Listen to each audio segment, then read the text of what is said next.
ఏది గౌరవించరా ఏమి చేయరా ఇది న్యాయమేనా?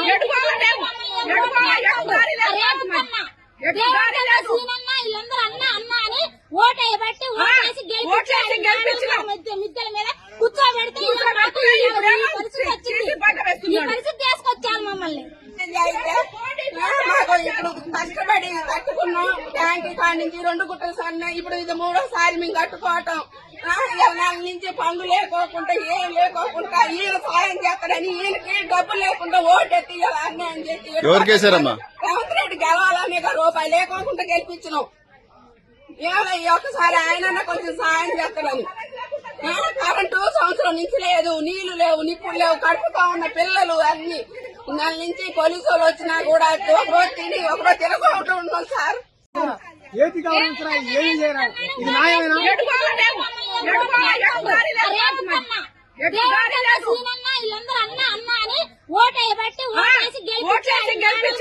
మిద్దెల మీద కూర్చోబెడితే పరిస్థితి తీసుకొచ్చారు మమ్మల్ని. మాకు ఇప్పుడు కష్టపడి కట్టుకున్నాం ట్యాంక్ కాడి నుంచి 2 గుట్టలు సన్న ఇప్పుడు ఇది 3వ సారి మేము కట్టుకోవటం. 2 నెలల నుంచి పనులు లేకోకుండా ఏం లేకోకుండా ఈయన సాయం చేస్తాడని ఈయనకి డబ్బులు లేకుండా ఓటెత్తి అన్యాయం చేసి ఎవరికేసారమ్మా? రేవంత్ రెడ్డి గెలవాలనే రూపాయి లేకోకుండా గెలిపించినాం. ఈ ఒక్కసారి ఆయన కొంచెం సాయం చేస్తాడని.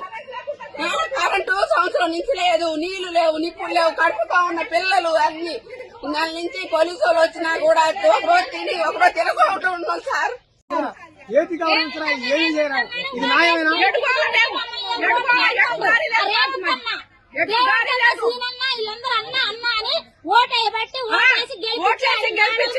మిద్దెల మీద కూర్చోబెడితే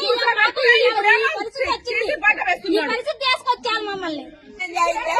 మాకు ఇప్పుడు కష్టపడి కట్టుకున్నాం ట్యాంక్ కాడి నుంచి 2 గుట్టలు సన్న ఇప్పుడు ఇది 3వ సారి మేము కట్టుకోవటం.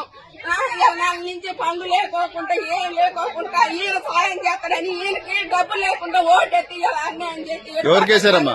రేవంత్ రెడ్డి గెలవాలనే రూపాయి లేకోకుండా గెలిపించినాం. ఈ ఒక్కసారి ఆయన కొంచెం సాయం చేస్తాడని. కరెంటు సంవత్సరం నుంచి లేదు, నీళ్లు లేవు, నిప్పులు లేవు, కడుపుతా ఉన్న పిల్లలు అన్ని. నెల నుంచి పోలీసు వాళ్ళు వచ్చినా కూడా ఒకరోజు తిని ఒకరోజు తినకుండా ఉన్నాం సార్.